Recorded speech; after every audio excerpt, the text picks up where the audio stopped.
Party का राष्ट्रीय अध्यक्ष होने के नाते सामान्यतः राष्ट्रीय अध्यक्ष सबसे अंत में विचार व्यक्त करता है, लेकिन मैंने फैसला किया, इंसाफ का तकाजा है कि जो लोकतंत्र में लोकप्रिय है उसे ही अंतिम वक्ता होना चाहिए। इसलिए नरेंद्र भाई को मैंने कहा कि आप बैठिए, पहले मैं बोलूं। हमारे अरुण जेटली जी मित्र हैं, उन्होंने मुझे बधाई दी है। मुझे क्यों बधाई दी है? बधाई तो इस देश की जनता को देना चाहिए, भारतीय जनता पार्टी के कार्यकर्ताओं को देना चाहिए। मुझे यह फैसला करने में रंच मात्र किसी प्रकार की हिचक नहीं हुई है।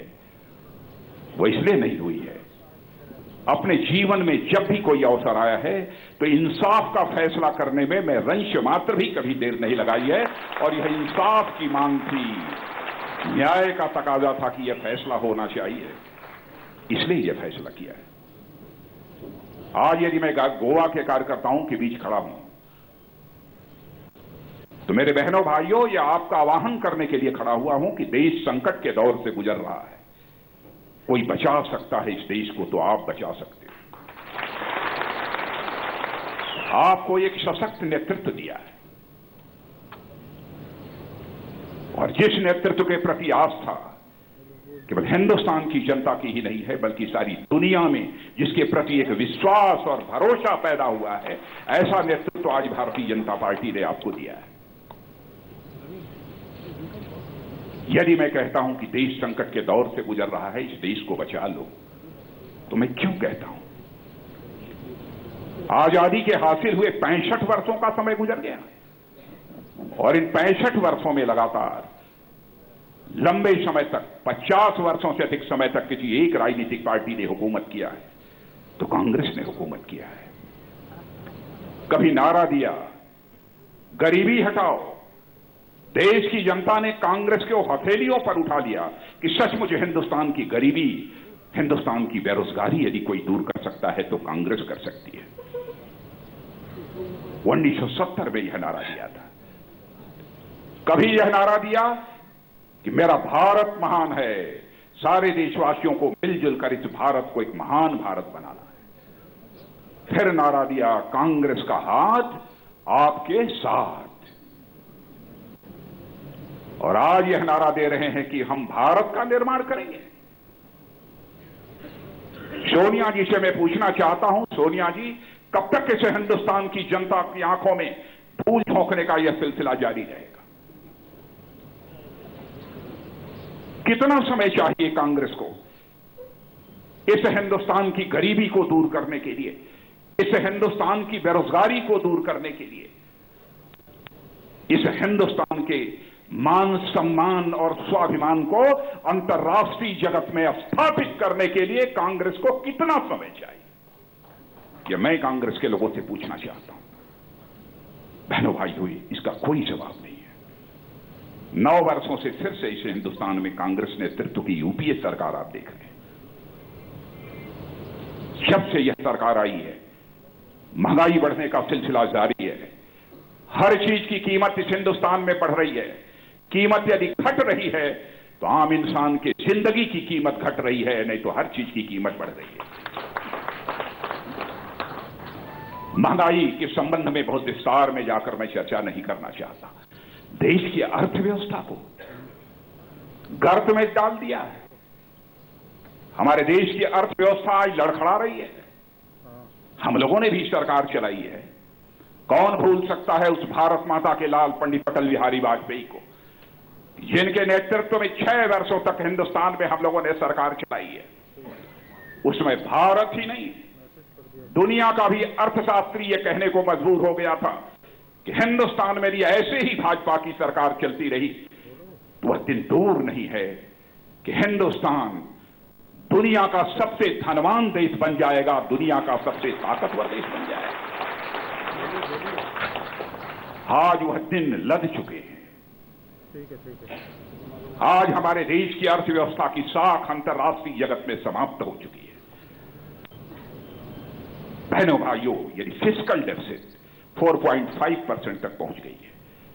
करंट अकाउंट डेफिसिट 6.7% पहुंच गई है, नियंत्रण के बाहर जा रही है। और मैं आपको याद दिलाना चाहता हूं कि आजाद भारत में पंडित अटल बिहारी वाजपेयी का भी वो एक शासनकाल था जब Hindustan current account deficit country नहीं था, बल्कि करंट अकाउंट सरप्लस कंट्री बन गया था। यह श्रेय यदि जाता है किसी को तो हमारी भारतीय जनता पार्टी की सरकार को जाता है। नौजवान यहां पर बड़ी संख्या में बैठे हैं। मैं नौजवानों से कहना चाहता हूं, 50-55 वर्षों के अपने शासनकाल में आपके साथ धोखा, आपके साथ विश्वासघात इस हुकूमत ने किया है। मैं जानता हूं, पढ़े लिखे लोग हैं, वेल स्किल्ड हैं, आपके पास योग्यता है, प्रतिभा है और कुछ कर गुजरने की आपके अंदर क्षमता है, कुवत है। इस सच्चाई को भी मैं अच्छी तरह जानता हूं। लेकिन आज आप रोजगार की तलाश में दर दर की ठोकर खा रहे हैं और ये सरकार आंख बंद किए हुए बैठी हुई है। उठाकर आंकड़े देख लीजिए, आंकड़ा यह हमारा नहीं है, नेशनल सैंपल सर्वे ऑर्गेनाइजेशन का आंकड़ा है। 98 से लेकर 2004 तक जो हम लोगों ने अटल जी के नेतृत्व में सरकार चलाई है, इस हिंदुस्तान में 6 करोड़ 70 लाख से अधिक रोजगार के अवसर हम लोगों ने सृजित किया था। लेकिन कांग्रेस की हुकूमत में 2004 से लेकर 2009 तक केवल 27 लाख जॉब अपॉर्चुनिटीज यह कांग्रेस की हुकूमत क्रिएट कर पाई है। कैसे देश का भला होगा? हम केवल तर्क के लिए तर्क नहीं दे रहे, हम यदि बातें कह रहे हैं तो आंकड़ों के आधार पर कह रहे हैं। गवर्नमेंट एजेंसीज के जो आंकड़े हैं उनकी चर्चा आप सबके बीच कर रहा हूं। बहनों भाइयों, केवल आर्थिक मोर्चे पर ही हमारा देश संकट से नहीं जूझ रहा है। हर मोर्चे पर आंतरिक वाय सुरक्षा का संकट निरंतर गहरा होता जा रहा है। दुनिया के छोटे छोटे देश आज भारत की अनसुनी कर रहे हैं। मालदीव जैसा कुछ लाख का छोटा देश वह भी भारत की सुन नहीं रहा। लानत है इस हुकूमत की डिप्लोमेटिक स्किल को, स्किल तो है ही नहीं। किसी भी पड़ोसी देश के साथ हमारे कोई रिश्ते बेहतर नहीं है। चीन चारों तरफ से भारत को घेर रहा है। कभी भी अंतर्राष्ट्रीय मंचों पर जो प्रभावी तरीके से इस हुकूमत को विरोध दर्ज कराना चाहिए था, वह विरोध भी नहीं दर्ज करा पा रही है। मैं बहुत लंबी बात नहीं करना चाहता हूं। हर मोर्चे पर सरकार, आंतरिक सुरक्षा का संकट, नक्सलवाद, आतंकवाद, उग्रवाद सारे देश में जिस तेजी के साथ फैल रहा है, इस सरकार के पास उसे नियंत्रित करने के लिए कोई एक्शन प्लान नहीं है। फिर भी यह सरकार कहती है कि इस देश का भला यदि कोई कर सकता है, इस देश को दुनिया के ताकतवर देशों की कतार में लाकर यदि कोई पार्टी खड़ा कर सकती है तो केवल कांग्रेस कर सकती है। कैसे करेंगे? देश जानना चाहता है। लेकिन मैं भारतीय जनता पार्टी के संबंध में दोस्तों मैं कहना चाहता हूं, भ्रष्टाचार की चर्चा अरुण जी ने विस्तार से आपके सामने की है। लेकिन भ्रष्टाचार का यदि मैंने नाम ले लिया है तो प्रधानमंत्री जी की हमें याद आ जाती है। प्रधानमंत्री जी के ऊपर सीधे उंगली उठ रही है। जिस समय कोल ब्लॉक का एलोकेशन हुआ था उस समय वे ही कोयला मंत्री थे। लेकिन प्रधानमंत्री जी, सीबीआई जांच चल रही थी। सुप्रीम कोर्ट ने कहा सीबीआई को जांच रिपोर्ट, प्रोब रिपोर्ट सीधे सुप्रीम कोर्ट को सुपुर्द की जाएगी। लेकिन उसमें चूंकि प्रधानमंत्री जी के ऊपर उंगली उठ रही थी, इसलिए सीबीआई डायरेक्टर को कानून मंत्री के कार्यालय में बुलाकर वहां पर उसके कंटेंट में, जांच रिपोर्ट में एक बड़ा परिवर्तन करा दिया गया। क्या ऐसा ही प्रधानमंत्री इस देश को चाहिए जिसके ऊपर भ्रष्टाचार के आरोप लगे? शिखर पर जो बैठता है वो सारे देश की जनता के लिए एक प्रेरणा का केंद्र होता है, सोर्स ऑफ इंस्पिरेशन होता है। क्या सोर्स ऑफ इंस्पिरेशन बन सकते हैं हमारे प्रधानमंत्री जी? भारत को ऐसे नेता की जरूरत है कि जिसके ऊपर भ्रष्टाचार का एक आरोप भी लग जाए तो डंके की चोट पर वह नेता कह दे कि मैं अपने पद से त्याग पत्र देता हूं और तब तक यह पद स्वीकार नहीं करूंगा जब तक कि मैं निर्दोष साबित नहीं हो जाऊंगा, क्लीन चिट नहीं मिल जाएगी। ऐसा ही नेता देश को इंस्पायर कर सकता है, ऐसा ही नेता देश को प्रेरणा दे सकता है। और मैंने तो अपनी कार्यकारिणी की बैठक में भी कहा कि प्रधानमंत्री जी, यह लोकतंत्र है, लोकतंत्र बिना लोकलाज के नहीं चल सकता है, परिवार भी बिना लोकलाज के नहीं चलता है, यह लोकशाही लोकलाज के बिना कैसे चलेगी।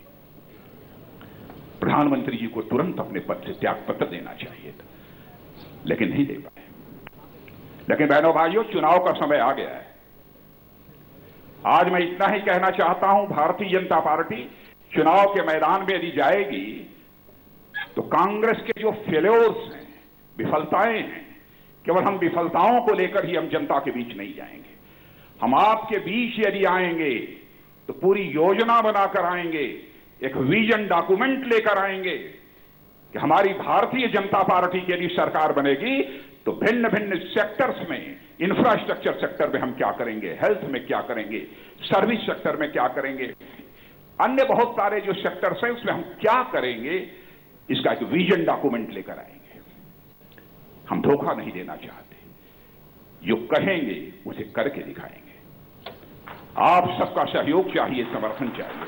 और आज इस सभागार में जो मैं आप सबका उमंग और उत्साह देख रहा हूं, अब गोवा जो देश के सबसे किनारे बसा हुआ एक छोटा सा राज्य है, आज यहां पर जब मैं इतना बड़ा उमंग और उत्साह देख रहा हूं तो बहनों भाइयों, मेरा विश्वास अब पक्का हो गया है कि अब दुनिया की कोई भी ताकत भारतीय जनता पार्टी को इस हिंदुस्तान में विजय हासिल करने से नहीं रोक सकती। आप सबका सहयोग, समर्थन चाहिए। इन्हीं शब्दों के साथ आप सबको धन्यवाद देता हूं और साथ ही नरेंद्र भाई को चुनाव अभियान समिति, इलेक्शन कैंपेन कमेटी का चेयरमैन नियुक्त होने पर मैं हार्दिक बधाई देता हूं और साथ ही अपनी हार्दिक शुभकामनाएं भी देता हूं।